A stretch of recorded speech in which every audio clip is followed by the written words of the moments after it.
মানুষের বয়স তো বাড়ে, তোমার বয়স কমলো কেন? আমার বয়স না, আমার ব্রেইন দেখে আমার বয়সের মাপ দেয়। তোমার বাবা ইন্ডিয়ান মুসলিম, আমার দাদার ধর্ম আমার বাবা নিয়েছে। তোমার এখন স্টেপ ফাদারের সাথে তোমার আন্ডারস্ট্যান্ডিংটা কেমন? আমার বাবার সঙ্গে আমি শুধুমাত্র যোগাযোগ করতে চাই না, সে চাই আমি চাই না। তুমি খুব সুন্দর একটা না অনেকগুলো গান গাইতে পারো। তোর এক কথায় আমি রাখবো হাজার বাজি, তোর ইশারায় আমি মরে যেতেও রাজি। বিক্রমপুরের মানুষের সম্পর্কে কিছু বলবা না? বিক্রমপুরের ছেলেরা ভদ্র শ্রেষ্ঠ। নিজে গান গেয়ে কিভাবে মনিকা সারাদিন ট্যাং ট্যাং ট্যাং ট্যাং করে নাচে সেটা দেখবো।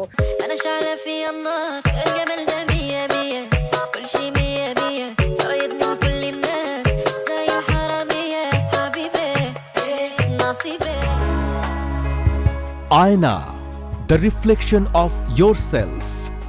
প্রযোজনা রাজন হাসান। দেখবেন প্রতি বৃহস্পতিবার রাত ৮টায় ২১শে টেলিভিশনের ডিজিটাল প্ল্যাটফর্মে এবং শুক্রবার রাত ১০টায় ২১শে টেলিভিশনের পর্দায়।